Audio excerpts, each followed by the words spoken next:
Se escucha bien, ¿no? Entiendo que la mayoría son de habla española, igual mi salteño atravesado pasé a un español neutral, con tanto contacto con personas que aprendieron. Ahora sí, ahora hay menos ecos. Bueno, breve presentación de mi persona. Estoy hace 8 años en una misión nuestra en Alemania, al sur de Alemania, en Baviera. Y ahí tenemos un grupo de la voz del verbo a los cuales le di esta charla varias veces. Durante todo un año hicimos esta charla, entonces van a ver que es un montón de información. Trato de restringirme el tiempo que se da. Entonces, tengan paciencia cuando se vuelve muy rápido, pero está bueno verlos y después si hay preguntas concretas volvemos a hacer después. Razones para creer es el título que me dieron. Es la parte primera, breve. Vamos a ver la relación entre la fe y la razón, ¿no? Razones para creer. Y la segunda parte de la conferencia es sobre las pruebas de la existencia de Dios, que es una aplicación concreta de este problema. Nosotros creemos en Dios, está muy bien, bárbaro, pero también es justo la existencia de Dios, uno de los preámbulos de la fe. Está, estrictamente hablando, está antes de la fe. Podríamos llegar con inteligencia. Ahora voy a explicar el problema, pero es la relación entre fe y razón. Yo creo, la mayoría de nosotros primero creen en Dios, y con mucha suerte, después de mucho tiempo, uno puede probar la existencia de Dios. Un poco es la idea general. Fe y razón, no fantasía o razón, como nos quieren hacer creer muchos, sobre todo enemigos de la fe. Superstición o razón o irrazón, no decimos creo o pienso, sino que es la razón natural y la razón sobrenatural trabajando en conjunto. Natural quiere decir con nuestras propias fuerzas, y sobrenatural quiere decir la razón divina y nuestra participación en esa razón divina.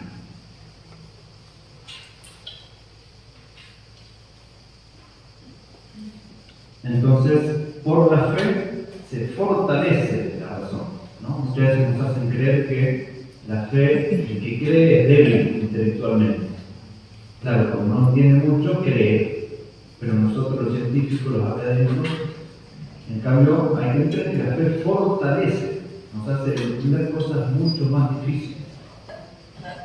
Como dice Juan Pablo II, en la Fides Ratio, hay un doble camino de la fe y la razón. Son como alas con las que el espíritu humano se eleva para contemplar la verdad. Hay algunos errores, por ejemplo, el fideísmo, creo sin pensar. El racionalismo, la razón sin la fe. La teoría de las dos verdades, que pueden haber dos verdades contradictorias, la verdad de la fe y la verdad natural. Y eso está mal, obviamente, si nosotros católicos sostenemos que no puede haber contradicción entre la revelación, lo que es sobrenatural, y las verdades naturales. O sea que si la ciencia demuestra una cosa, la Biblia no lo puede contradecir, y al revés también, ¿no? Es un tema difícil, pero al menos como principio, como máxima, no puede haber dos verdades contradictorias, ¿no? En esos dos niveles, natural y sobrenatural. El empirismo dice que solamente se puede conocer lo que uno experimenta. Y como por ejemplo a Dios no lo podemos experimentar, al menos así humanamente, no existe o no se existe, ¿no? El agnosticismo es que no podemos tener certeza de las cosas. Puede ser que sea verdad, que Dios exista, pero yo no sé, no puedo saberlo. Relativismo, cada uno piensa lo que quiere, cada uno, la verdad depende de mi camino, ¿no? Entonces, en el tema de la existencia de Dios, cada persona tiene un grado de madurez distinto, pero no es que la verdad de la existencia de Dios es relativa. La verdad en sí misma es sí, Dios existe. Después cada persona lo va descubriendo de distintos modos en distintos tiempos, etc. Y el escepticismo, que es algo que inició el pensamiento moderno, es lo que se llama la duda metódica.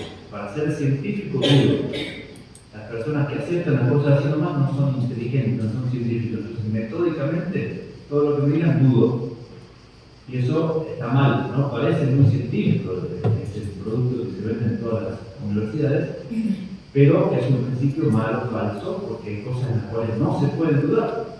Hay principios que son evidentes. Si uno no parte de eso, hay se llaman los primeros principios. Por ejemplo, el de no contradicción se llama que nada puede ser y no ser al mismo tiempo o con el mismo respeto. Si uno no acepta eso, de que esto es un vaso, no puede ser un no vaso, no hay forma de explicarlo. Es evidente. Y no hay algo más atrás en el pensamiento. Esa es la base, ¿no? Bien, no se puede dudar de todo. Otra certeza en el conocimiento de los sentidos, etc. Bueno, vamos. Una diferenciación importante para ir entendiendo lo que vamos a decir es entre verdades naturales y verdades sobrenaturales, se dice también misterios estrictamente hablados. Una verdad natural es la existencia de Dios. Y ustedes pueden decir, yo creo en Dios. Bueno, es verdad, para nosotros es una verdad de fe, pero en sí misma es una verdad natural, o sea, algo que la razón natural podría alcanzar. La Trinidad, por ejemplo, no. Eso, aunque yo me pase toda la vida pensando, nunca voy a llegar a descubrir que Dios es unitrino. Eso es un misterio estrictamente hablando. La inmortalidad del alma, creo que son las charlas de mañana o la siguiente, es una verdad natural, o sea, uno podría especular y llegar a la verdad de que el alma es inmortal, la mayoría creemos en eso, pero por ejemplo la vida de la gracia, la participación en la vida divina, eso es un misterio. Si Dios no nos revela, nunca vamos a llegar a esa verdad. La existencia de Cristo, o sea, que Cristo existió en la historia, es una verdad natural. La existencia de Cristo está testimoniada 1000 veces más que un montón de personajes históricos que uno acepta, porque hay un librito, porque hay un relato, porque te aparece nombrado en una lista. Bueno, de Cristo que existió como personaje histórico, ya de contra demostrado, y científicamente, humanamente o naturalmente. Que Cristo es Dios, eso ya es un misterio. Ahí tiene que revelarlo Dios. Bueno.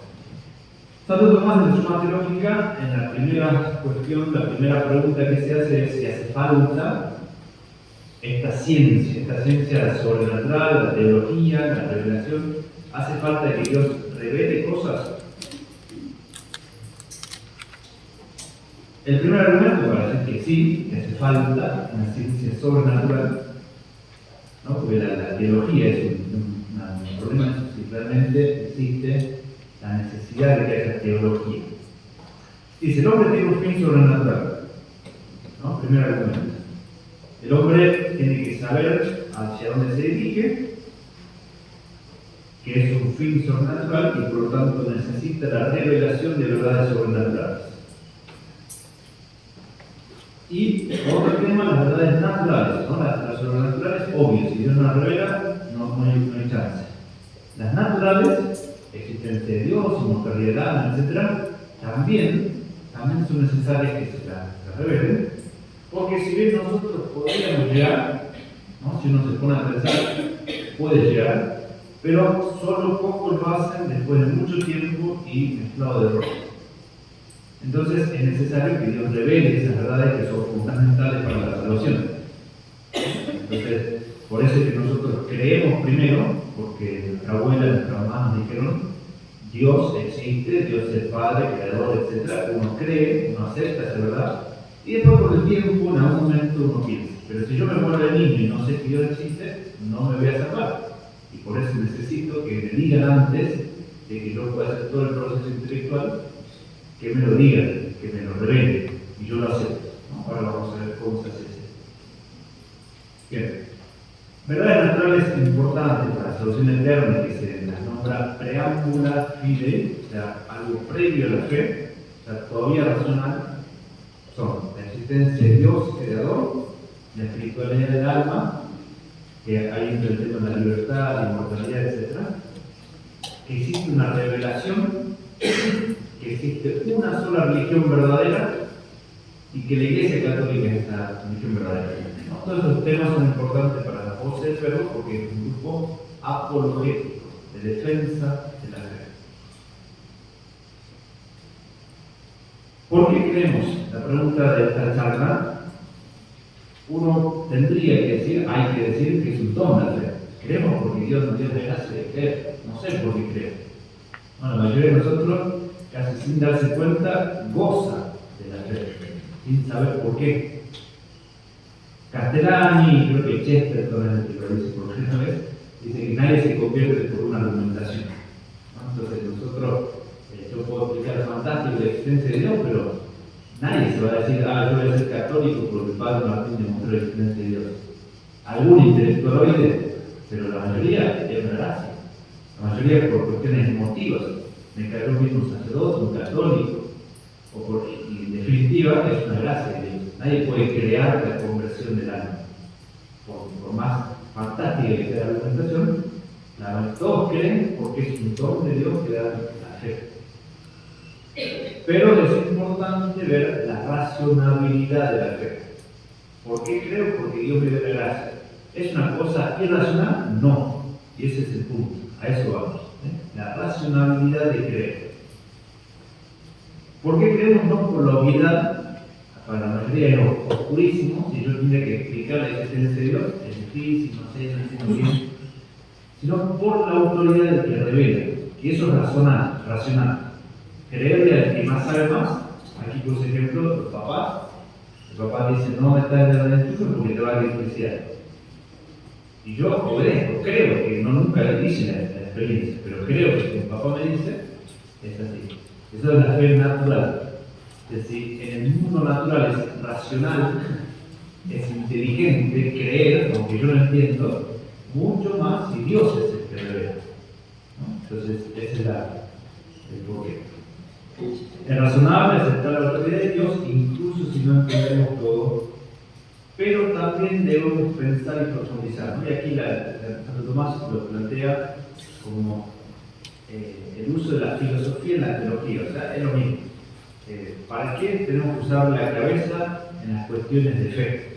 Dice, para entender las verdades naturales, por ejemplo, eso que he tratado hoy, de que entiendan un poquito más de cómo explicar la existencia de Dios, para iluminar lo sobrenatural, si hablamos de la eternidad, el misterio es dificilísimo. ¿Y uno qué hace? Con la inteligencia busca paralelos para ir acercándose al misterio, por ejemplo, un trébol. Yo le digo, la Trinidad es como un trébol, tiene 3 hojas y tiene una planta. Sí, está buena la explicación, pero Dios no son 3 cosas distintas, ni así materialmente. Bueno, vamos a 3 llamas. Son 3 fósforos y son 3 llamas o 3 fuentes de llamas distintas que es una sola llama. Y sí, más o menos, sigue siendo un material. Una familia. Y la última explicación, la mejor explicación que la razón entiende es como el alma. Se llama la analogía psicológica, o sea, la Trinidad en la Trinidad pasa algo así como en el alma. Y yo pienso algo, me surge una idea y amo eso, y surge un amor entre mí y la idea, y eso es el amor. Algo así pasa en Dios, pero mucho, totalmente distinto. ¿No? Esa es la ayuda que hace la inteligencia para acercarse un poco al misterio, pero como esto dice, y sí, más o menos, pero un montón de cosas no entiendo, las tengo que aceptar. Ahí está el mérito de la fe. La fe es en cierto modo ciega, camina en la oscuridad. Ese es el mérito de la fe. Yo acepto cosas que no entiendo porque Dios lo dice. Eso es el fe en los misterios propiamente hablando. Otro uso de la razón con respecto a la fe es para argumentar en contra de los enemigos. De dos modos, mostrando que los argumentos son falsos, vamos a poner un par de ejemplos, o al menos demostrando que son insuficientes. Ellos dicen, hacen una explicación, pero la corrupción no es necesaria. Podría llegar a ser, pero no es necesaria. Entonces no me vengan a correr con la vara de que eso es necesario así. Por ejemplo, la existencia de Dios, la inexistencia de Dios no la pueden demostrar. Pueden poner objeciones, pueden decir cosas que hacen difícil la comprensión, pero demostrarlo no. ¿Sí? Bien, ¿cómo se da el proceso del acto de fe? ¿No? Cuando uno tiene que aceptar con la inteligencia cosas que están sobre la inteligencia. ¿Cómo llego a eso? Ahí empieza, yo lo hice muy sencillo acá, como se habla de 12 pasos, de 12 momentos, pero para que entiendan de modo fácil, existe una especie de diálogo entre la razón, no diálogo, sino como cooperación entre la razón y la fe. Pero entre la voluntad y la razón, inteligencia, ¿no? Entonces, son cosas que superan la inteligencia. Dios toca la voluntad, ayuda a la voluntad, ¿para qué? Para que uno acepte cosas que no entiende. Es un acto de voluntad. El primer paso, yo acepto sin entender, acepto cosas que me superan. Y eso es una gracia que Dios da a mi voluntad. Y cuando lo acepto, se me vuelve cierto.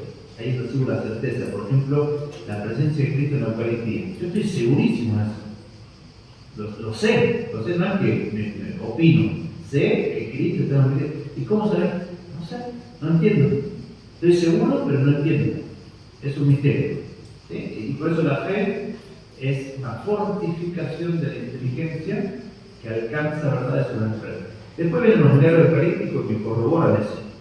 Pero el milagro eucarístico no me explica el misterio. Me muestra que era verdad lo que creí, ¿sí? Pero no me lo llega a explicar que Cristo esté presente en esas dimensiones tan pequeñas.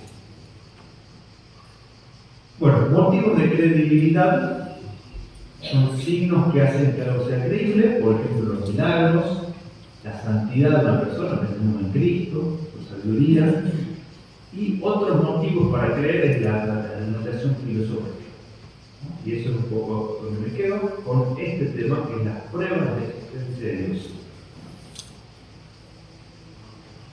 La charla estaba en alemán originalmente, y van a ver traducciones malas del alemán al español.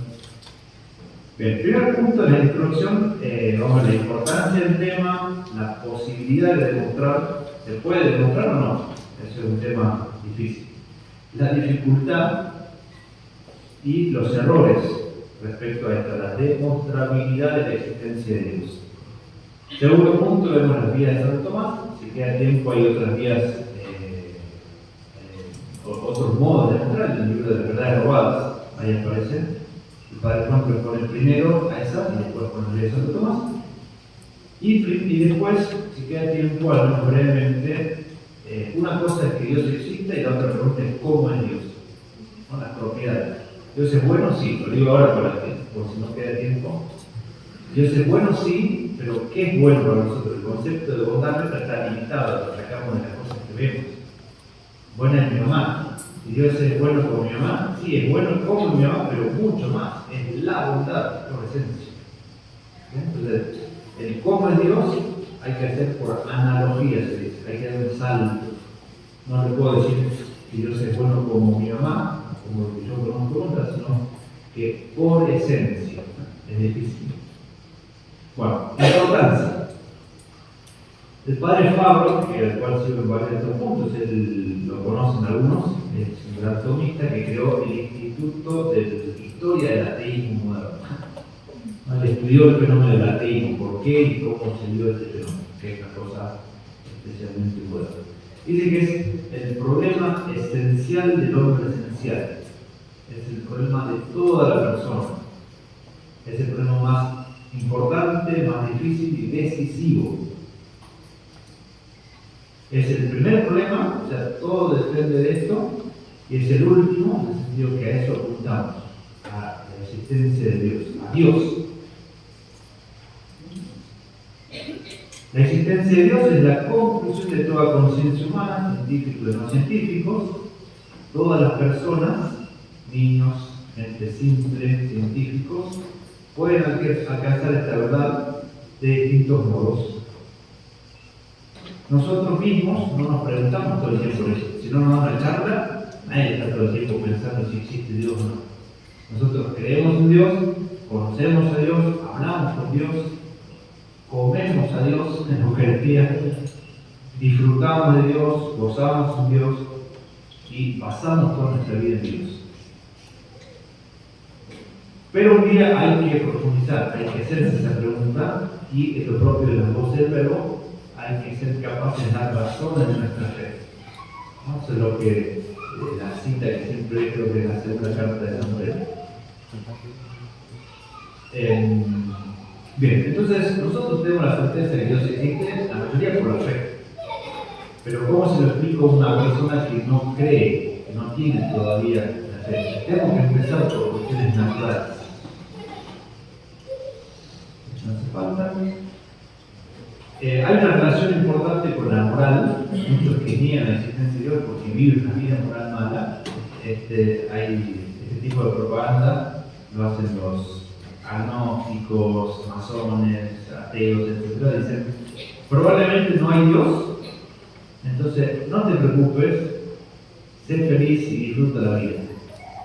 ¿No? Es la conclusión normal. Si no existe Dios, que cada uno haga lo que quiera, cada uno disfrute de la vida, porque si no hay Dios, ¿para qué nos vamos a preocupar? Entonces los ateos juegan con la posibilidad de la inexistencia de Dios. Dicen, probablemente no existe Dios, no te preocupes tanto. En Alemania, hicieron una vez la contrapropaganda, porque salió un colectivo dando vueltas con esa frase, probablemente no hay Dios, no se disfruta la vida, y otro colectivo salió, y si hay Dios, si existe Dios, ¿qué haces? Porque después de morir no hay, pero no puede decir, disculpe, me equivoqué. ¿No? Entonces, por eso los enemigos de la fe buscan eso. En Hebreos 11 se dice, sin fe es imposible agradar a Dios, porque el que quiere acercarse a Dios debe creer dos cosas, que existe y que es remunerador, que paga al que hace bien. Eso hay que creer para acercarse a Dios. Pregunta, ¿se puede demostrar la existencia de Dios o no? ¿Qué opina así el pueblo? ¿Qué dicen? ¿Se puede o no? Sí. Muchos dicen que no, Ahora vamos a ver. O una pregunta previa, ¿es evidente que Dios existe? Sí. Entonces no hace falta probarlo. ¿O no? Si es evidente, ¿para qué le echar la esta? ¿Es evidente o no? Sí, es evidente. No tienen que. Para nosotros sí, porque creemos, pero en sí mismo estamos pensando en modo natural. La verdad de la existencia de Dios no es evidente. Hay que demostrarlo. ¿Sí? Ese es el punto importante. Romanos, que habla de los ateos, los paganos son inexcusables, no dice porque sea evidente, dice porque ellos ven la creación y se admiran de la creación y no se dan cuenta que alguien hizo eso. O sea, no es evidente, hay que ver la creación y de ahí deducir, pensar que eso viene de algún lado. A esa causa la llamamos Dios. Entonces, la iglesia, la Biblia, están a favor de la demostrabilidad de la existencia de Dios, pero en contra, si nosotros somos católicos, tenemos que decir que no es obvio, que no es inmediato. Yo no conozco a Dios de modo inmediato, lo conozco a través de la creación. Eso es un concepto importante, porque si no, uno puede caer en la ingenuidad, y eso es la trampa que hace el ateo. Es evidente que Dios existe, sí, pero para nosotros no. Por eso hay que hacer el trabajo. Si fuera evidente, todos serían creyentes. Entonces, como no es evidente, uno de los modos de preparar la fe, el preámbulo de la fe, es demostrar con argumentos racionales que hace falta que Dios existe. Eso es demostrar. Bien, entonces la existencia de Dios es, Santo Tomás dice más exacto, en realidad sí, es obvio en sí mismo. Si después uno especula quién es Dios, obvio que existe. ¿No? Pero para nosotros no, nosotros tenemos que especular. Es demostrable, o sea, hay que demostrarlo, y un pasito más en la complejidad, demostrable, pero también revelable. Como Dios lo reveló, nosotros lo sabemos, para nosotros es obvio. ¿No? Entonces no hay contradicción en que Dios nos lo haya revelado a nosotros y que nosotros lo aceptemos por la fe y que además se pueda demostrar racionalmente. Un poquito complejo, pero es el tema. Demostrar es hacer evidente lo que no es. Y yo demuestro algo si los requisitos y el procedimiento final son imperativos, se dice. O sea que tiene que ser así. Eso demuestra, ¿no? Y eso es lo que trata de hacer la guía de Santo Tomás. Yo veo efectos, por ejemplo, digamos, el orden. Es obvio que existe orden, es una realidad innegable. Y ese orden no se lo dieron las cosas, por ejemplo, inmateriales. Se tiene, eso es imperativo, es una obligación de que haya una causa. Si yo tengo algo que no me lo puedo dar, tiene que haber otra persona que me lo dio. ¿Sí? Por eso es demostrar, no es solamente una opinión fundada o un tipo inteligente que sí, más o menos suena racional, no. Es necesario que Dios exista. Obviamente, como digo, hay toda una vida de especulación y hay cuestiones más difíciles, pero cada uno a su modo entiende, ¿no? Si Pablo pone el ejemplo de los niños, ¿no? La conciencia de los niños, la existencia de Dios. Y uno le dice que Dios es un hombre con barba blanca en el cielo, entonces los niños se imaginan a una persona física con barba blanca y le explica quién es Dios, que es bueno, es providente, creador de todo. Y dice Pablo, eso no está mal, el niño necesita la sensibilidad. ¿Y cómo se sabe que es una certeza lícita? Cuando el niño crece, uno le dice, no, Dios no tiene cuerpo. Y el niño dice, o el niño joven ya dice, pero es providente, es creador. Sí, sí, eso sí. Entonces se va el instrumento que se usó, la imagen, y queda la esencia de Dios. Entonces, cada persona puede llegar a esa existencia de distintos modos. Entonces, en demostrar y especular, uno puede hacer errores, por ejemplo, tomar por válido un argumento que es falso. Ahora vamos a un ejemplo. O si hay pruebas que son demostrativas, puede ser que uno las rechace por motivos, por ejemplo, morales, o porque no me interesa, o que uno no las entienda, ¿no? Porque algunas cosas son muy metafísicas, no hace falta mucha especulación. Dificultad de la prueba de la existencia de Dios. Hay muchas razones. No me interesa, quiero una respuesta fácil. No tengo buena relación con Dios, no estudié filosofía, mi familia no es creyente. Para mí ya es difícil, por estas razones, ¿no? Para una persona completa. Y para todos los hombres, por una cosa más profunda, que es, Dios no es objeto de nuestra experiencia. Nosotros conocemos todo por los sentidos. Dios no es palpable, no es visible. Dios es invisible. Entonces, primer problema. Entonces, Dios no es objeto, todo nuestro conocimiento empieza por los sentidos y no tenemos conocimiento directo de Dios, sino que hay que pensar. Yo veo cosas, toco cosas y con la especulación veo la necesidad metafísica, por eso no es solamente imaginación. La inteligencia tiene la fuerza, lo hacemos con un montón de cosas. Yo veo cosas y especulo y adivino el futuro, no es que adivino. Porque la inteligencia le da información que me hace saltar a otras conclusiones que no la veo un perro o un animal, sino que la persona inteligente logra avanzar en el conocimiento, ¿no? Ese proceso también se puede dar en cuanto a la existencia de Dios. Con el tiempo, tengo 15 minutos, ¿no? Puede ser que tengo 15 minutos nada. Faltan todavía, faltan un montón. Bueno. Entonces, vamos a ir a un resumen veloz. Errores, y cerebro. Entonces, los excesos de este tema tiene toda la cuestión del ateísmo práctico, teórico, antiteísmo, o sea, razones falsas. Un argumento clásico incluso de un santo, San Anselmo, decía: Dios es el ser más perfecto que uno se puede imaginar. Si es tan perfecto, tiene que ser, entonces Dios existe. Bueno, ese argumento es falso. Parece muy pío, todo fantástico, es un santo de ciudad, pero no puede ser, es una construcción mental. Porque yo digo, Dios es el ser más perfecto que puede hacer, ahí estoy dando por supuesto un montón de cosas. Es la imaginación mía que hace eso, y de ahí no puedo seguir pensando.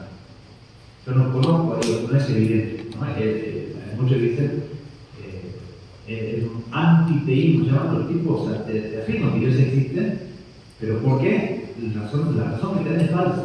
Ellos dicen que es evidente que Dios existe. No es evidente. Hay que demostrarlo a través de los efectos. Bueno, vamos a subir más rápido. Eso es lo que le falta de la previa. Bueno, la vida es son 5 caminos, ¿no? O sea, yo les puedo dar la esquemita, la ponen en la suma, una verdad robada, pero es un camino a recorrer. Uno habrá estudiado una ciencia difícil y los temas más complejos no es que uno lo escuche una vez, un resumen y ya está. No es que uno va a Wikipedia y entendió todos los principios de la física, no. 5 años estudiando y después prueba y falla y toda una vida para entender una cuestión. La existencia de Dios, obviamente, que es el tema más importante, es todo un trabajo de la vida, ¿no? Como digo, hay momentos distintos, uno lo cree, está aprendiendo de a poquito, le escuchas por primera argumentación, vas avanzando. Entonces es un camino difícil, largo, con dudas, con enemigos, pero ánimo. Ahí es Angst quiere decir miedo y Mut quiere decir ánimo. Bueno, las dos objeciones principales para la inexistencia de Dios es la existencia del mal, ¿no? Y dice San Tomás, si los opuestos, si son absolutos, se eliminan. No puede existir un bien absoluto y un mal absoluto. Uno tiene que desaparecer. Existe el mal, ¿no? En la experiencia, entonces no puede existir Dios. ¿No? Entonces San Agustín dice, Dios en su omnipotencia permite el mal, porque en su omnipotencia, es capaz de sacar el mal bien. ¿Sí? Si no, no lo permitiría. Si no, no existiría el mal. Pero Dios puede en su omnipotencia sacar el mal bien. Eso es el primer argumento.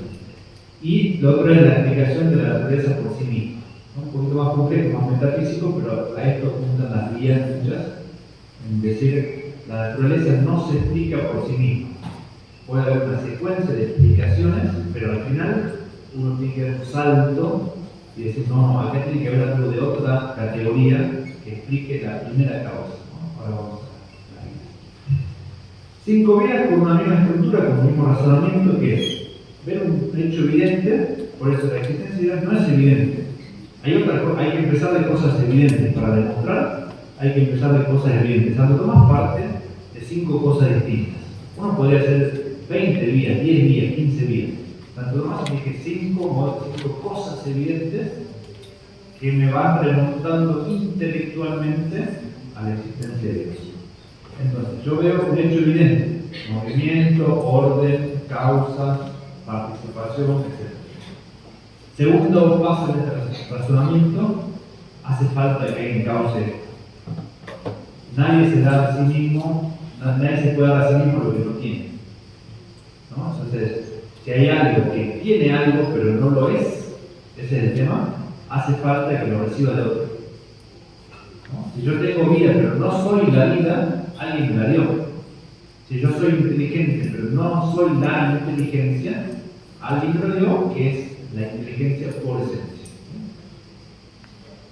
En la secuencia de causas, ¿no? Porque uno dice, bueno, yo tengo vida, me dio un papá, mi papá, su abuelo, mi abuelo, y así, vamos para atrás, infinitamente, ¿por qué no?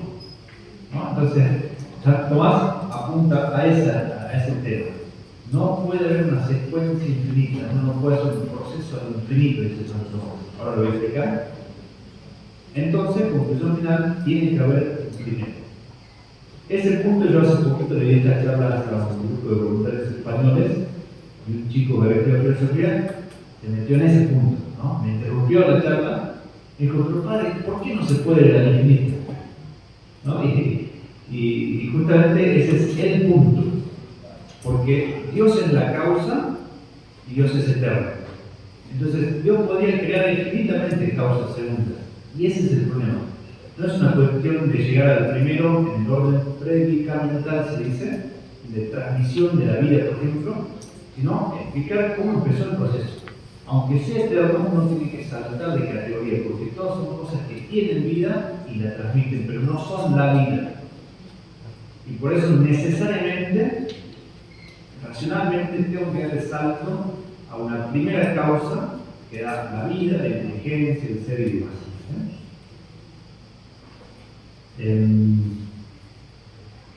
Bien, un tema importante es la base de toda esta argumentación, es el principio de causalidad, que es un primer principio, eso quiere decir que es evidente. Y lo podemos decir, todo efecto tiene una causa, todo lo que puede ser o no ser debe tener una causa, de la nada sale, eso dijo el padre Fuentes un par de veces.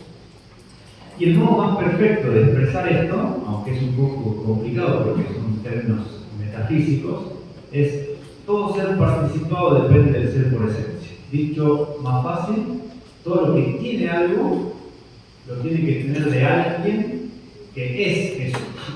Entonces no puede ser que todos tengan algo y nadie lo haya dado. Eso es imposible. Que todo el mundo tenga vida, tenga inteligencia y no lo sea. Porque nadie da lo que no es. ¿No? O si yo lo tengo recibido, lo recibí de alguien, ¿y quién lo dio por primera vez? Y de vuelta, no solamente temporalmente, sino metafísicamente, que es un saldo. Se habla en filosofía del plano predicamental, que no se explica por sí mismo, sino que hace falta el plano trascendental. No es que Dios es el primero en una línea larguísima de causas, sino que Dios es la causa de todas las causas segundas. Es un poco complicado, pero al menos sepan que está la argumentación en ese punto, el principio de causalidad, que está en combinación con el principio, con la participación, se dice. Todo lo que es participado, o sea, lo que toma parte de algo, es causado por el que es eso por esencia.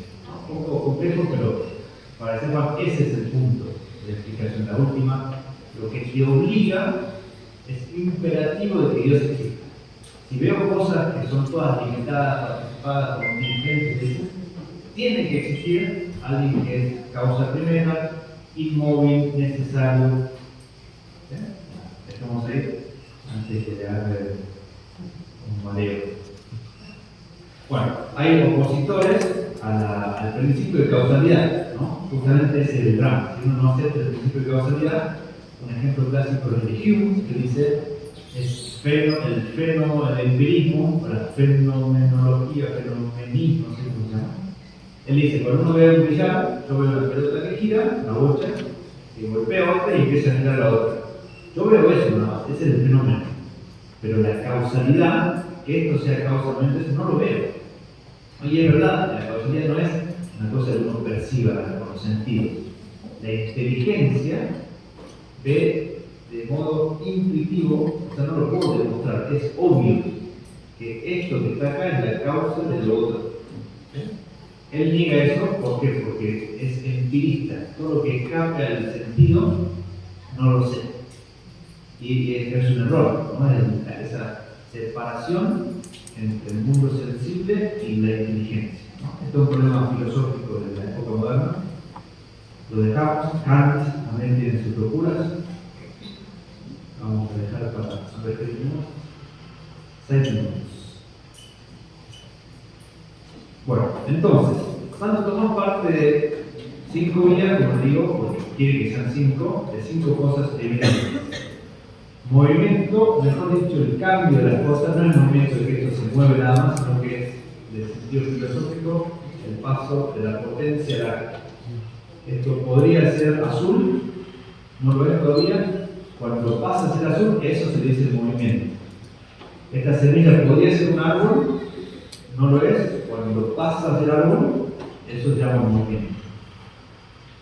La secuencia de causa-efecto, vemos todo el tiempo causas y efectos. La contingencia de cosas que son, pero podrían tranquilamente no serlo. Eso justamente si son y podrían no serlo, quiere decir que no son la cosa. Esto es bueno, esto es inteligente, esto es blanco, pero no es la blancura. De hecho, podría dejar de ser blanco, podría dejar de ser vivo. La más profunda y la más difícil son los distintos grados de perfección. Entonces, como un camino hacia Dios, yo veo que hay seres que son solamente minerales, después veo que hay seres vegetales, hay seres con vida animal y intelectual. Entonces veo que todos son, pero veo que tienen el ser de modo que son distintos y que tienen imperfecciones, uno más, otro menos. Eso quiere decir que todas las tienen, con mayor o menor perfección, pero limitadas. No son en esencia, por eso es necesario que haya una causa que participó de eso. Bien, y el orden, este es el orden más fácil, si se quiere, que ayuda muchísimo, incluso a niños. Si uno dice, muestra un cuadro a un niño y le dice, ¿este cuadro se hizo solo? Y el niño dice, no se puede hacer solo. Hay un autor, un artista que dice, bueno, el espectáculo de la creación, todas las leyes que existen, no se pueden hacer solas. Entonces existe Dios. Este es el argumento más fácil, tiene un montón de metafísica detrás, pero es como el más directo. En el fondo se dice, las cosas irracionales no se pueden ordenar a sí mismos, lo vemos permanentemente, vemos los planetas, un montón de cosas que tienen una ordenación y no se la pueden hacer a sí mismos, entonces hay un ordenador, ¿no? Y Dios que da eso. Bueno, esto voy a saltar, ahí están los dibujitos, todas las causas, el movimiento, el sapito saltando, la guitarra campañando, el dominó. Después la secuencia de causas, aquí puse una máquina, pero para que se entienda nada más. El mundo vegetal. La contingencia, cosas que pueden ser y no ser. Hay cosas que son más necesarias que otras. No puede ser que todo sea innecesario o contingente, hace falta uno que sea necesario. Los grados de perfección, el ejemplo fácil es el sol. Yo veo que en la Tierra hay distintas temperaturas y digo, esta temperatura no es la temperatura. De hecho, es menor que la otra es mayor, pero todavía no es la perfección. Y veo que hay una gradación de temperaturas, obviamente nosotros vemos el sol, pero para que se entienda, todas participan de algo. Podríamos decir, es imaginación y peligroso, pero el sol es la temperatura, el calor, y los otros tienen calor. ¿Sí? Por eso la gradación te ayuda a entender que todos estos participan de una causa. Que eso es el sol. En este caso, con ese ejemplo, uno, obviamente, que es el proceso metafísico, veo perfecciones, veo el ser participado en distintos grados. Entonces, era una causa de todos estos grados del ser. Difícil, pero lo menos que lo tengan en mente. Bueno, esto es el orden. Esto en alemán los ateos llaman a las cámaras modernas un milagro, como dicen, un milagro técnico, porque pueden hacer un montón de tomas en un segundo. Y una mosquita tiene 300.000 fotos en un segundo. Y eso le dicen es casualidad. Esa es la casualidad, no hay un Dios. La casualidad quiso que así se den las cosas, pero la cámara ahora es un milagro técnico. Bueno, otras pruebas las paso. El padre Cuesta explica que no son tan fuertes como las anatomas. Y vamos a este último punto que es la analogía. Y ahí hablamos no de la existencia de Dios, sino de la esencia de Dios. ¿Cómo es Dios? O sea, yo por los efectos veo que Dios es, o sea que existe. Ahora la pregunta es ¿cómo es? Y voy a saber cómo es por los efectos mismos. Yo en la naturaleza veo cosas, pero no lo puedo aplicar de modo análogo, de modo unívoco, sino análogo. Ahora voy a mostrar un cuadro. Bien. Entonces, existe una triple vía en este proceso de decir algo sobre Dios. Lo primero es afirmar: Dios es bueno. ¿Por qué? Porque yo veo la bondad en las cosas. ¿Cómo va a querer Dios cosas buenas si Él no es bueno? Dios es inteligente, veo personas que piensan. Entonces, ¿cómo Dios no va a tener inteligencia si Él creó a esas personas? Si Él dio eso, ¿cómo lo va a tener en mí? Después, hay que negar cosas. O sea, ojo, no se puede aplicar inteligencia a Dios, hay la materialidad, no se puede aplicar a Dios, etc. Y está la vía de la eminencia, o sea, Dios es inteligente, pero no es solamente inteligente, sino que es la inteligencia. Recontra difícil de entender, pero para ser preciso, uno tiene que decir que la inteligencia de Dios y su esencia se identifican, se dice. Es lo mismo que decir, Dios es la inteligencia, también es la bondad, es. Entonces nosotros tenemos un conocimiento analógico de Dios. Ejemplo sencillo son estas tres palabras: univocidad, unívoco, equívoco y análogo. ¿Sí? Entonces, nosotros somos hombres, ¿no? Este es el género humano. Entonces, cuando yo digo Padre Martín es hombre, Padre Tomás es hombre, la humanidad está dicho en el mismo sentido, es unívoco, se dice, en el mismo sentido. Si yo digo un término equívoco, por ejemplo el cáncer, la palabra cáncer es equívoca si se quiere, porque es una enfermedad y también un signo del zodíaco. Entonces yo digo, esta persona tiene cáncer, y no tiene cáncer, es de cáncer. No, pero yo estoy hablando de la enfermedad, no del signo del zodíaco. Entonces es equívoco. Son dos cosas totalmente distintas. Entonces, unívoco son dos cosas realmente iguales, equívocos son totalmente distintas, y en este tema, que es una vía de inmenso, como decimos en italiano, no es totalmente distinto y tampoco es totalmente igual, sino que es análogo. O sea, Dios es inteligente, bueno, todo como el hombre, pero no es lo mismo. Es la misma cualidad, la misma característica, pero es de otro modo. Nosotros somos inteligentes, por ejemplo, por participación, y Dios es por esencia. Es totalmente distinto, ¿no? Esa es la analogía que se da al hablar de Dios. Yo tengo que entender, es así, ¿sí? Es verdad, es inteligente como nosotros, pero en realidad es la inteligencia, totalmente distinta en ese sentido. Bien, está muy complicado. Bueno, conclusión, ya me pasó un poquito. Al decir que Dios existe, vamos a tener consecuencias, nos van a atacar, nos van a burlar, nos van a intimidar incluso. Después, interiormente, vamos a padecer, ¿no? La tentación de que Dios no existe. Se conocen de la Madre Teresa de Calcuta, tuvo 40 años de noche oscura y dice que dudaba muchas veces que Dios existía. La Madre Teresa de Calcuta. Entonces, sepan que en algún momento de la vida van a tener que dudar de la existencia de Dios. Pero merece la pena encarar este tema en serio, porque de eso depende la salvación eterna. Para poder acercarse a Dios hace falta creer que existe y que es remunerador, dice Hebreos.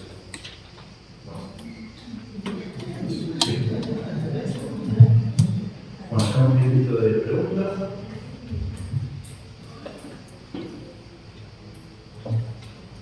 Vamos a la pausa.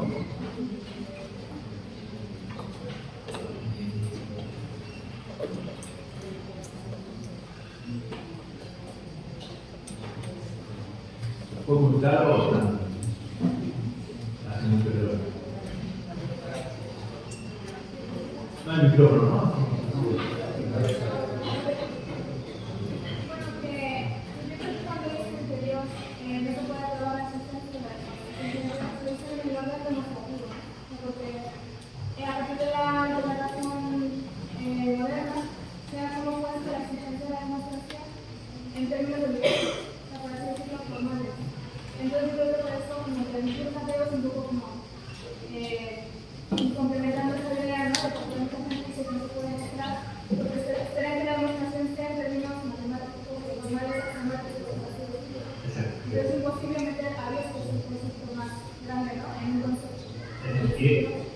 Este es el punto, exacto, ¿no? Porque incluso en el mundo católico se dio en muchos lugares que decir, no se puede nunca la existencia. Uno puede decir que facenso de lo estamos, que tiene algún sentido, pero demostrar este tema de expresión, ¿no? Entonces, un problema es eso, que no ven la diferencia esencial entre las ciencias físicas y metafísicas. ¿no? El sinónimo de ciencia hoy en día es ciencia dura, ciencia física, o sea, de demostración, de análisis, de comprobación, y se debilitó lo que es la ciencia, ¿no? La fantasía, ciencia metafísica, ¿no? Por eso digo, las pruebas de la ciencia son demostrativas. En otro tipo de ciencia no es no es, ¿por qué? Porque no es objeto de la experiencia sensible de Dios. Y por eso no puedo razonar con cuestiones de física, porque nunca lo voy a ver a Dios de modo directo. Incluso, por ejemplo, se sabe de científicos como Einstein, ¿cómo se pronuncia en español? Einstein. Él decía que Dios no juega a los dados. O sea, él observando cosas y decía, esto es increíble. Acá él dice eso. Pero eso no es una consecuencia de su estudio físico. Él hizo el salto metafísico, o sea, dijo, este orden no se lo dieron las cosas, acá hay alguien que lo hizo. Pero no es que viendo, observando, encontró a Dios haciendo una lo vio. Nunca una máquina puede percibir a Dios. Sino que él hizo, se salió de su ciencia, se salió de su campo y dijo, gente, acá hace falta que haya alguien que dio orden, no se explica. Entonces, ese es el punto clave. No ceder ante este punto de que es una demostración en sentido estricto, ¿no? Por eso la palabra imperativo. La demostración te dice esto tiene que ser así. Después que uno llegue a ese punto de que la inteligencia te diga esto tiene que ser así, es un proceso. Si uno lee las vías son muy sencillas, no es que todo el mundo se convence de una. De que, bueno, hay movimiento que es motor movible, entonces no todo movimiento puede ser, no se puede al infinito, entonces existe un primer motor inmóvil. Sí, está buenísima el esquema, pero no todo el mundo lo quiere entender. Entonces es un proceso largo, difícil. Incluso él, por ejemplo, el movimiento, lo dije, no es movimiento de una cosa que es una pelota que se mueve o otra cosa, sino es un movimiento en el sentido metafísico, el paso de la potencia del acto. ¿No? Si algo está en potencia, para pasar el acto necesita algo externo que lo haga pasar el acto, y eso no se puede dar con infinito. Es decir, en el mundo moderno se rompió ese diálogo, por así decirlo, porque es la crisis, no una crisis de fe, porque también lo es, sino una crisis de pensamiento metafísico. En lo físico, en lo técnico está increíble lo moderno, pero en lo metafísico se corrompió mucho el fruto del idealismo de Kant, de Hegel, que en su especulación hicieron caer toda la especulación clásica. ¿No? Dice, yo siempre pienso que hay algo diabólico, luciferino dentro de esta filosofía, porque ellos parten de un principio falso. Pero toda la explicación que hacen es un círculo perfecto, todo cierra en el sistema de ellos. El sistema de Kant es impresionante, es admirable lo que hizo el tipo. Todas las ideas son complicadas, como que se meten en el cuadro. Son muy complicadas y cierran. Es lógico, pero el principio es falso. Entonces, es como que estamos en dos mundos paralelos. El diálogo con el mundo moderno es súper difícil por eso.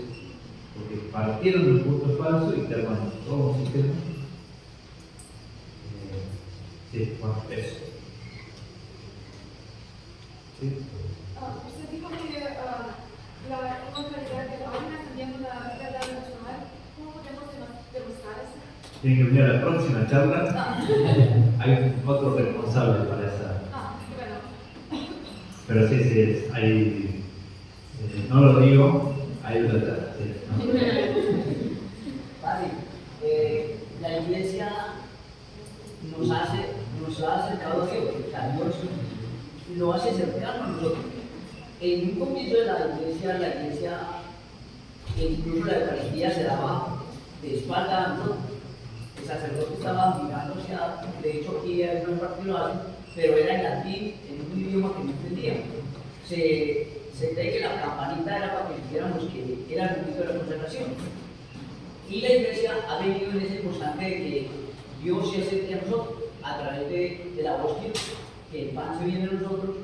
En la antigüedad, pues un santo no quiso y no él dijo que no era digno de coger a Dios en su mano, San Francisco de Asís. ¿Cuál es la pregunta?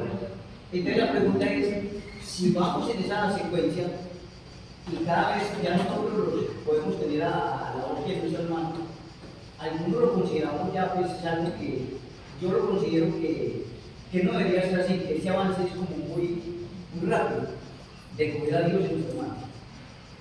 Si nos mantenemos en el tema de la chapa, mejor, porque ese es otro tema.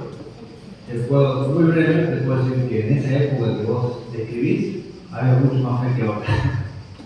Entonces no es verdad que se lo alejaba de Dios.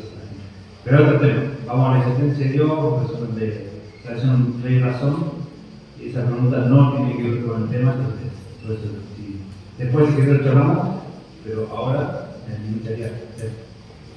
Padre Martín, muchas gracias por la charla. Según nos hablabas al principio de la importancia de la fe, de fortalecer la fe.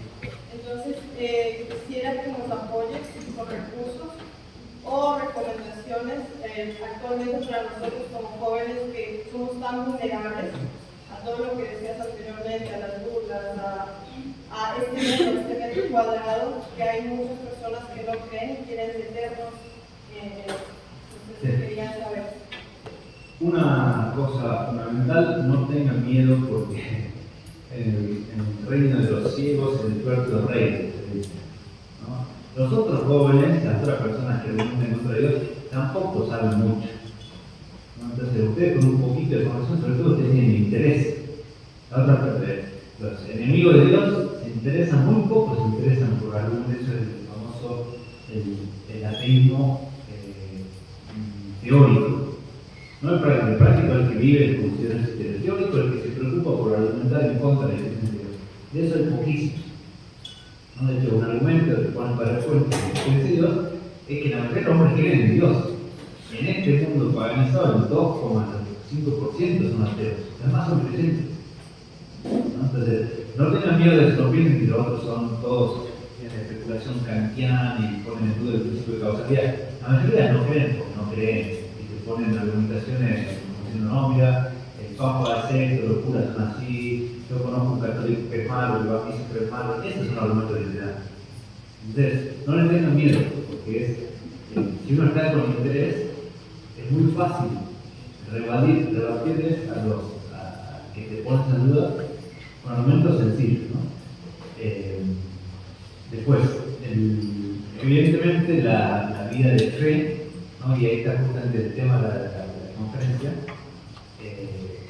La fe y la razón, lo natural y lo natural van siempre justificándose mutuamente. Entonces, se dice, como en latín, lo que estoy poniendo la idea, hay que creer para entender, y hay que entender, o sea, pensar para ser mejor. ¿No? Es un ida y vuelta. Uno cree, si uno está fuerte en la fe, uno va a entender más fácil los argumentos de la existencia de Dios. Yo para entender todo esto, y ya parto con la aceptación. Eso me ayudó a ver con buenos ojos todos los argumentos a favor. Quizá que el inicio no entendía, pero estoy abierto a escuchar cosas a favor de Dios. Entonces con el tiempo, ahora entiendo.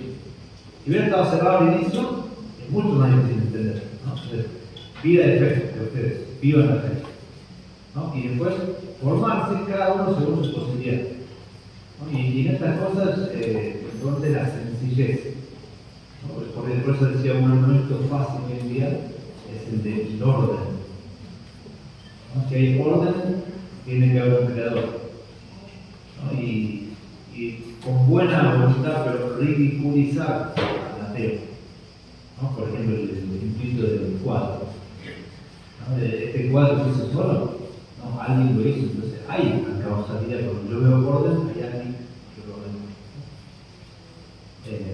Pero si quería decir, no tengan miedo en los argumentos. Hoy en día estamos está regalada la situación porque estamos en la época del pensamiento débil. Nadie piensa. Antes era difícil. Cuando había un montón de escuelas enormes que eran ateas, que había libros enormes sobre el ateísmo. Ahora no. Ahora suele ser un desprecio de la fe, un desconocimiento. Bueno, y por lo último, testimonio. ¿No? Lo que le dije al inicio, ninguno se va a convertir por una argumentación. Hay pocos casos de tipos que eran súper intelectuales, pensamos, pero ya la Iglesia Católica tiene razón. Yo me hago católico. Son poquísimos. La mayoría es porque uno es amigo, porque uno hizo un acto de caridad, porque uno demostró que era cristiano, sino respetuoso, misericordioso. Todo eso es mucho más convincente que esta argumentación. ¿No? Acá lo hacemos con cierta profundidad, porque están bien dispuestos, porque estamos tratando de profundizar, pero sepan que la conversión de las personas que viene por la caridad, la mayoría de los casos. ¿No? Que creo que San Pablo dice, vean cómo se llaman, no me acuerdo de la cita, pero eso, ver la caridad de los cristianos, eso es lo más fuerte. Yo quiero ser eso, si ellos se aman tanto, si son tan alegres, si son tan buenos, yo quiero ser eso, y me tenés que aceptar el sí, no importa, yo sí, lo acepto. Yo quiero ser ese grupo. ¿Okay? Y lo último, perdón, la gracia de Dios. ¿No? Nosotros no podemos crear la conversión en las personas. Aunque sea súper argumentador, aunque sea más caritativo, yo no puedo crear en las personas la conversión. Es una gracia de Dios, por eso la penitencia, por la conversión de los pecadores, la oración, todo eso, eso es lo importante. No, por eso yo, cuando esta charla hay una especie de sentimiento de vacío, que uno dice, al fin y al cabo, todo esto lo podemos dejar de lado. Vamos a rezar por la conversión de los pecadores. Se van a convertir, van a creer en Dios porque lo hacemos, porque hagamos penitencia. La Virgen Fátima nos dice, vayan y demuestren la existencia de Dios. Hagan penitencia, recen rosario. Así se van a convertir los pecadores. Allá, mucha pregunta. Ahí creo que estaba antes. Pode ser em português mesmo, pai? Pode ser em português mesmo? Probemos, a ver. É que ele fala espanhol. Por ejemplo, a veces si no hay que despertar. Dale. Como a gente explica para uma pessoa que, algumas vezes, não que ela não acredita, mas ela odeia a Deus por conta de que a gente explica a existência dele dessas formas que o Senhor ensinou, né? Natural, fazendo manipulações, usando da fé e da razão. Mas a pessoa usa desses mesmos processos para explicar o que acontece de ruim no mundo, dessa forma criar uma aversão a Deus. Mira, Bueno, esencial es porque dice que las personas toman el mundo con estas mismas razones que dicen que las razones naturales son naturales. Y lo han colocado para Dios, porque hay que encontrar en el mundo, porque Dios está como el mundo que preguntar exactamente por qué. Pero que las personas odien a Dios porque dicen, hay mucho mal en el mundo, ¿cómo dice que Dios permite este mal? Entonces Dios no existe porque hay mucho mal y Dios es bueno. No hay que es que no es que era el argumento principal en contra de la existencia de Dios. Es un escándalo que haya malos y Dios es tan bueno. ¿No? Por eso tienen que prepararse. Y de hecho, los que ponen en prueba en duda de existencia es una persona que sufre. ¿No? Incluso católicos y cristianos, lo pasa a nosotros como sacerdotes, mucha gente dice, yo no entiendo cómo Dios permite esto. O sea, te ponen en duda la existencia de Dios. Si Dios es bueno, yo soy un buen católico, ¿por qué me pasa esto? ¿Sí? Ese es el punto. Para muchos entran en crisis la existencia de Dios porque ven el mal. Y hay veces que es terrible el mal. ¿No? Conocen los hermanos Karamazov, el libro de Dostoyevsky. Hay un personaje que argumenta así, ¿no? Como que ridiculiza ese argumento. Dice, sí, me dicen que todo el mal puede ser para el Dios, pero a mí no me sirve ese argumento. Yo sufro, yo no quiero sufrir. ¿Cómo puede ser que Dios quiera que sufran niños inocentes? ¿Cómo puede ser que Dios quiera que mueran personas de guerra? ¿No? Entonces, eso es un punto importante. Una cosa es decir, la libertad humana. Dios respeta la libertad humana, Dios no causa el mal. La mayoría de los males son por causa humana. ¿No? Lo peor es la guerra, la violencia, la injusticia. Esos son los dramas que algunos los ponen en la lucha. Los males naturales, Dios los permite de vuelta para sacar bienes. O sea, o dicho de otro modo, porque en su omnipotencia puede sacar del mal bien. Ese es un punto que hay que explicarlo una y mil veces.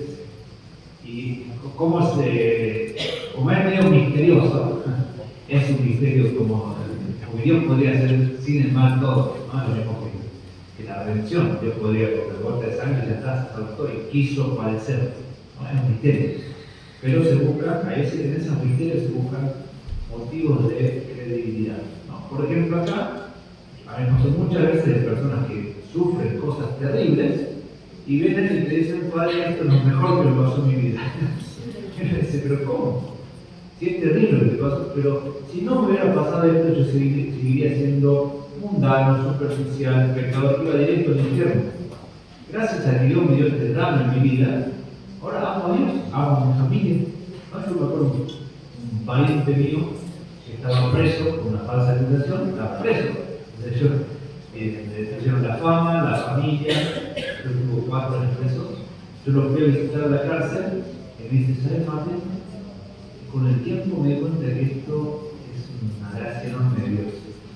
¿Por qué? Porque con su esposa peleaba todo el día, siempre buscaba lo mejor en la vida, siempre se preocupaba por el dinero, con los chicos que llamaban la atención. Claro, si tu papá está en cárcel, con tu papá quejarte de cosas, pero vas a visitar a tu papá, la esposa también se unió a la familia.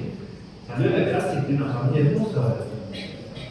¿No? Entonces, esos son ejemplos que te ayudan a entender un poquito de eso. ¿No? Dios no quiere el mal. Dios permite el mal porque la libertad humana es un valor inalienable. Dios quiere respetarlo. Y lo permite solamente porque de eso puede sacar bien. Y ese es el tesoro de nosotros. Lo que vemos así las cosas, vemos que cualquier cosa en la frase de San Pablo, todo ocurre para bien lo que aman a Dios. Todo eso es la justicia, incluso el pecado. ¿No? Todo Dios lo puede guiar a bien. Entonces, para la persona que piensa así, eso deja de ser un argumento en contra de la existencia de Dios. Al contrario, muestra más la omnipotencia de Dios. ¿No? Es complejo, pero eso es.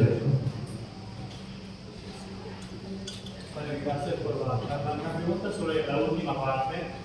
Hemos visto como las 5 ideas de Santo Tomás nos muestran al final que hay necesariamente una causa primero, una primera causa, como el movimiento y el cambio de cosas. Pero desde ese punto, que él dice, Santo Tomás dice que hay una causa primera y eso la llamamos Dios, ¿no? Pero ¿cómo sabemos cuáles son las características, las propiedades de esa causa primera que llamamos Dios? Porque él no explica, no parece, al menos que explique cómo es ese Dios, ¿no? Sí, pues la suma teológica va en orden, aunque la suma teológica es un resumen para los que están empezando a estudiar teología. Entonces, él, habiendo hecho toda la especulación, estamos un poquito, él parte de la existencia de Dios, la siguiente, cuestión 2, empieza con la esencia de Dios. Va a explicármelo eso. Entonces, un tema importante es qué perfecciones que se encuentran entre causas, entre efectos, se pueden aplicar a Dios. Por ejemplo, las mixtas, no. La materialidad no se la puedo aplicar a Dios. Es todo un tema de la creación de la materia. No puedo decir que Dios es material. Es un poco difícil porque uno dice, si esto es inteligente, no lo tiene por sí mismo, entonces lo tiene Dios, Dios tiene que ser inteligente. La materia no, un poco más difícil, es una perfección mixta, se dice. Entonces es menor a Dios, se llama una caída del ser, eso no se le puede aplicar a Dios.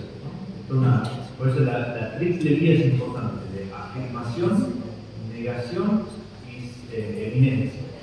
O sea, lo afirmo. La materialidad está en algún modo en Dios, pero no así físicamente. Dios no es materia, sino que es la causa del ser superior. ¿No? Un poquito complejo, pero es ese movimiento. ¿Pregunta más o no? Queda tiempo. Nos va a ir entre todos. Ultimísima.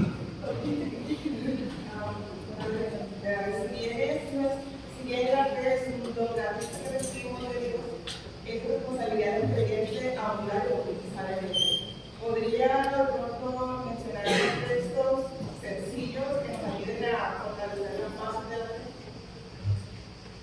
sencillo del Padre Fuente, o sea, sencillo en el sentido de asequible, que lo pueden entender Y todo. de fácil comprensión. Sí, por eso la verdad de Roma de Padre Fuente es la base. Obviamente es una traducción, simplemente, ¿no? Después, si uno tiene más interés, hay algunos libros de apologética y después la suma teológica. La suma teológica es fantástica porque la pueden tener cualquiera. Es un gozo por la inteligencia, uno va, es lógico, uno va pasando y pasando. Entonces, eso, la suma teológica, seguro. Ahora podemos sacar el Padre Fuente, que lo conozco, y después si uno quiere un poquito más, Fabro tiene un libro que es Introducción al Problema de Dios, ¿no? Que dentro de todo es fácil. Está en italiano, no sé si es fácil. Pero bueno, qué sé yo, hay muchas bibliografías, después si hace falta de paso más. Bueno, vamos.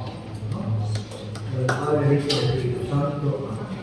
Gloria al Padre, al Hijo y al Espíritu Santo. Como era en el principio, ahora y siempre, por los siglos de los siglos. Amén.